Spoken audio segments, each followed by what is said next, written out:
When mentioning phones, the first thing that undoubtedly comes to our minds is the bitten Apple, a tech company that leads almost every trend, from the hated notch to the orange and blue lump that we call the iPhone 17 Pro.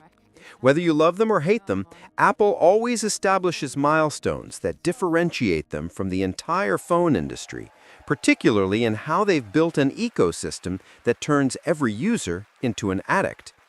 In today's video, we're going to talk about the journey of Apple, a tech company that once held the largest market cap in the world before being surpassed by NVIDIA in the AI era. Apple, fully known as Apple Inc., is an American multinational technology company headquartered in Cupertino, California. The company is famous for products like the iPhone, iPad, MacBook, and Apple Watch, as well as services like the App Store, Apple Music, and Apple Pay. People like Apple because the design is minimalist. They also innovate technology, well, that depends on your perspective, and they focus on user experience. Basically, it's minimalism, but it still radiates a certain aura when you whip out an iPhone 17 Pro Max. Now, let's run through the faces of Apple CEOs. When discussing this, we usually think immediately of Steve Jobs and Tim Cook, but there are actually quite a few people who've been forgotten. Apple's first CEO was Michael Scott, starting in 1977. He came from National Semiconductor and was invited by Mike Markkula, one of Apple's three key founders. At that time, Steve Jobs and Steve Wozniak were too young and inexperienced to run the show. Mr. Scott made some shocking decisions. In 1979, he banned the use of typewriters in the company. Then in 1981, he fired 40 employees, including half of the Apple II team, claiming they were unnecessary. Afterward, he gathered the staff with a case of beer and said, "If being CEO isn't fun, I'll fire people until I'm happy again." This action got him demoted to vice chairman, and he left Apple just 3 months later. Mike Markkula took over as CEO. This guy was a major investor who put $250,000 into Apple, $80,000 for equity, and $170,000 for a loan. He was the third member of the founding group after Jobs and Wozniak. Mike Markkula helped Apple achieve huge market success.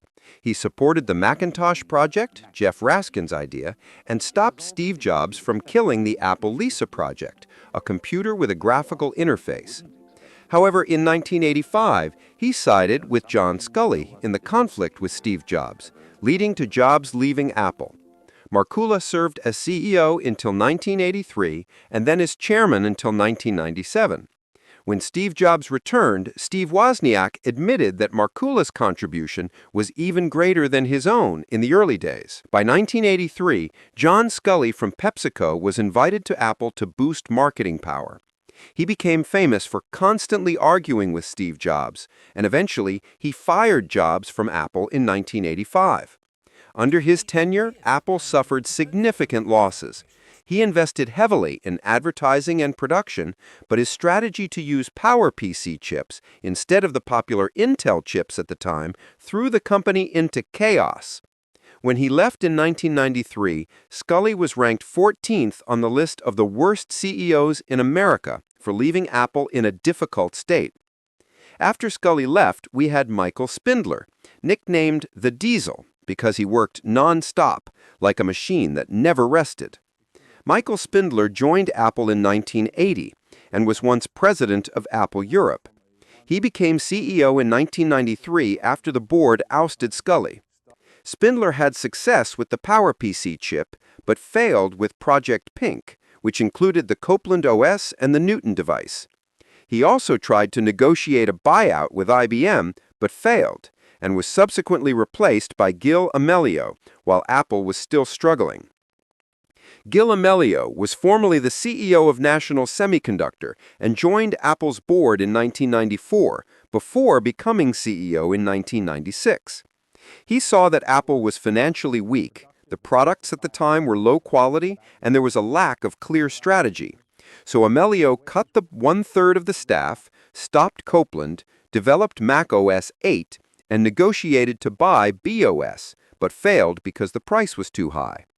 Later, he bought Jobs' computer company, Next, for $429 million in February 1997. At this point, Steve Jobs officially returned, but Apple's stock was plummeting. Jobs convinced the board to oust Amelio so he could take over on September 16, 1997.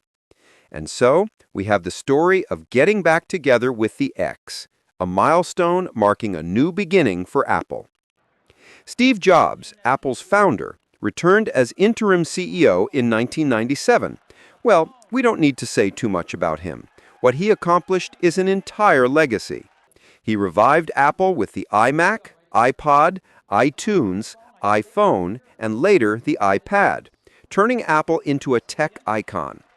After more than 12 years, Jobs resigned on August 24, 2011 due to health reasons, and eventually passed away in 2011 from cancer, leaving Apple transformed from the brink of bankruptcy into a world-leading company. The replacement was no slouch either, Tim Cook, serving from 2011 to the present. He's known for being calm, a stark contrast to Steve Jobs' forceful style. He had served as interim CEO 3 times when Jobs was ill, in 2004, 2009, and 2011.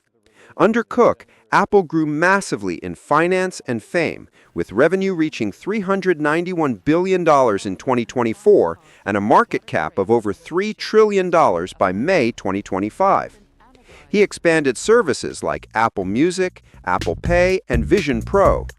However, many still question whether Apple can maintain the creativity it had during the Jobs era. Many opinions suggest that he's done quite well. He doesn't need to do anything radically new. Just improving what is already there is good enough. The evidence is clear. Every year the iPhone comes out, users criticize it, saying it's no different from the old one, but they keep spending their money anyway. Overall, from Michael Scott to Tim Cook, each CEO left their own mark. Some brought Apple to the peak, others pushed the company into crisis or even to rock bottom. But it was these steps that created the Apple of today, the #1 technology company in the world. Associated with each CEO are different eras of Apple. After the first breakthrough product, the Apple II, launched in 1977 with a plastic case, color graphics, and expandability, it became one of the best-selling personal computers of the time and helped the company reach over $100 million in revenue by 1980. That year, they also listed on NASDAQ with a stock price of $22, creating 300 millionaires on the very first day. In 1980, Apple introduced the Macintosh, the first mass-market personal computer with a graphical user interface and a mouse. This product was advertised during the 1984 Super Bowl, and it remains one of the most famous commercials in history, emphasizing Apple as the rebel fighting against IBM's monopoly. You guys know the ad. The Macintosh initially didn't sell as expected because it lacked features like arrow keys and a color screen, so it didn't move many units. By the 1990s, Apple faced difficulties due to competition from PCs running Windows and nearly went bankrupt in 1997. Steve Jobs, who left in 1985, returned when Apple bought Next. Under Jobs' leadership, Apple streamlined its products, focusing on design and innovation. In 1998, the iMac was launched with a translucent case design and became a massive hit. In 2001, the iPod was introduced, changing how we listen to music with the ability to store thousands of songs, and the iTunes Store launched in 2003, opening the era of digital music downloads. The highlight was the iPhone launch in 2007, reshaping the smartphone industry with multi-touch and the iOS operating system dominating the market. From there, Apple officially entered the modern era and market leadership, meaning they didn't need to invent anything radically new anymore, just follow the footsteps of predecessors and maintain and improve. And the best person for this job is Tim Cook. Under Cook's leadership, Apple expanded into services with revenue from the App Store, Apple Music, Apple Pay, and Apple TV surging. In 2023, Apple launched the Vision Pro, their first augmented reality device. quite expensive, nearly $3,500. Apple's financials also saw impressive growth. Revenue in 2024 reached $391 billion. Profit was nearly a quarter of that at $93 billion. The market cap reached over $3.9 trillion, having been the first company to hit $1 trillion in 2018 and $2 trillion in 2020. The most special thing Apple has done is how they created an ecosystem for users. First, it helps devices interact with each other, connecting quickly and meticulously. For example, if I see information I need to copy from my computer to my phone, instead of doing multiple steps like sending it somewhere and then copying it, now I just copy on the phone and my MacBook instantly has that data in the clipboard. What Apple has achieved is turning its users into Apple devotees. Just think about it. What could be better than using an entirely Apple ecosystem where everything connects seamlessly, making your workflow effortlessly from iPhone to iPad to MacBook? And this is precisely how Apple manipulates user psychology. And of course, for a company that massive and wealthy, there is bound to be a ton of drama. Throughout its journey of development, Apple has faced huge challenges and major controversies, ranging from its treatment of workers and privacy issues to legal battles. First up are the labor issues within the supply chain. Apple manufactures most of its products, like iPhones and iPads, at factories in China, particularly through its largest partner, Foxconn. These partners have faced heavy criticism for their treatment of workers at Chinese factories, especially in Jiangsu and Henan. Workers are blatantly exploited, and there is an excessive number of temporary contracts. According to China Labor Watch, 50% of the workforce at Foxconn Jiangsu consists of temporary labor. Basically, they hire them when needed and fire them immediately when they aren't. Among them, 30% were student interns who should have returned to school at the end of August, but were kept on to work. Next come the allegations of excessive overtime. Chinese law limits overtime to 36 hours per month, yet many workers have to work over 100 hours. Anyone asking to opt out of overtime is refused or even bullied by management, not to mention the terrible working conditions. Workers aren't provided with adequate protective gear, workplace accidents are often covered up, and workers are frequently yelled at. They even have to attend meetings in the middle of the night without extra pay. Many do not receive the full wages and bonuses promised to them. Facing this, how did Foxconn and Apple respond? Basically, Foxconn ignored it, continuing to hire massively to speed up iPhone production, recruiting tens of thousands of temporary workers. Why? Because these workers are cheaper. No insurance and no paid leave required. Permanent workers have a 3-month probation period, but temps only have 1 month and often have to work the entire week without a break. On the other hand, Apple admitted fault and promised to work with Foxconn to fix the issues. They blamed dispatch personnel and pledged improvements. However, promises are often just made to calm public opinion. We don't really know the actual situation. Apple did audit 44,000 partner employees in 2018 and discovered violations like students working illegal overtime. They sent experts to handle it and released annual reports threatening to cut ties if partners didn't improve. But the reality is, if they don't use these partners, Apple probably doesn't know who else could manufacture their products so cheaply. The second Apple drama concerns privacy. Honestly, this isn't unfamiliar territory for tech companies, as pretty much everyone has been accused of this. It's like how Facebook denies eavesdropping on users, yet the moment I say I want to buy a new monitor, Facebook suggests hundreds of different models to me. Similarly, Apple always talks about protecting privacy, but a study suggests the opposite, that they are silently collecting user data. A security group led by Tommy Misk and Talal Haj-Bakri announced on November 22, 2022, that Apple used a DSID code, a number linked to iCloud accounts, to track users on the App Store. They posted videos and photos on Twitter proving that Apple collects detailed behavioral data, what you search, download, and view. This contradicts Apple's commitments. App Store data is supposed to be non-personally identifiable and deleted when the app closes. But Misk says this is false because the DSID links directly to you and cannot be disabled. CEO Tim Cook once boasted that Apple doesn't monetize data, unlike Facebook or Google, but if Misk is right, then Apple has gone back on its word. Before that, in early November 2022, Misk discovered that the App Store on iOS 14.6 and above automatically harvested info like keyboard language and fingerprints, even if the user disabled analytics. A week later, users in California sued Apple, accusing the firm of violating privacy laws. They claimed Apple polishes its reputation with privacy, but in reality, it's just a marketing ploy. Currently, I haven't seen updates on this case. It seems they don't care much. But one of the most famous privacy cases is probably the Siri violation in 2019. They only agreed to pay a $95 million settlement this January after being accused of Siri illegally recording user conversations.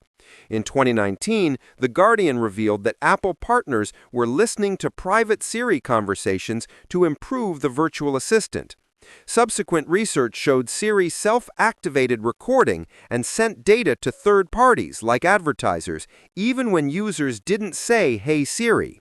In this story, Apple made two mistakes. One is targeted advertising. The lawsuit alleged user data was used to send ads. For instance, mentioning Nike shoes would trigger related ads. Similarly, Apple always talks about protecting privacy, but this incident showed they didn't keep their word, raising privacy concerns. This incident showed they were essentially bluffing. After this, Apple handled it by apologizing, letting users choose whether to participate in voice improvement for Siri, promising to delete accidental recordings, and adding options to disable data collection. However, they still deny doing anything wrong. They claimed there was no evidence Siri caused targeted ads and that they only paid to avoid prolonged litigation. As I said above, privacy remains a vague concept with tech companies. Google faced a similar lawsuit in California regarding their virtual assistant. The next Apple drama is what I'll tentatively call Apple being paternalistic. They do everything to monopolize everything of their own, like creating their own OS that doesn't play with anyone else's. The Lightning port is a prime example. Apple faces serious allegations from the U.S. Department of Justice and antitrust lawsuits, showing they aren't just suspected regarding privacy, but also regarding how they control the smartphone market. The U.S. DOJ and 15 states sued Apple for monopolizing the smartphone market and violating antitrust laws. They claim Apple used its power to hike prices, restrict developers, and harm consumers, small businesses, and artists. Apple is also accused of imposing strict contracts and blocking developers from accessing key iPhone features, making it hard for rivals to compete.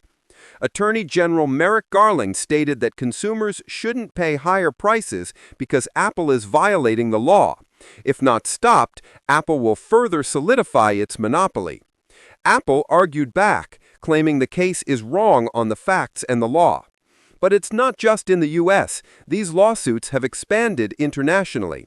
Apple joins the list of tech giants sued in the U.S., like Google, Meta, and Amazon, under Trump and Biden. They are also under antitrust investigation in Europe, Japan, and South Korea, and were sued by Epic Games over App Store policies. Specifically, in 2020, Epic Games sued Apple for banning Fortnite from using its own payment system, accusing the App Store of being a monopoly. The court ordered Apple to allow external payments, but the dispute continues into 2025. Or in 2024, the EU fined Apple €1.8 billion for restricting Spotify and other music services from using other payment methods, forcing Apple to change its policy.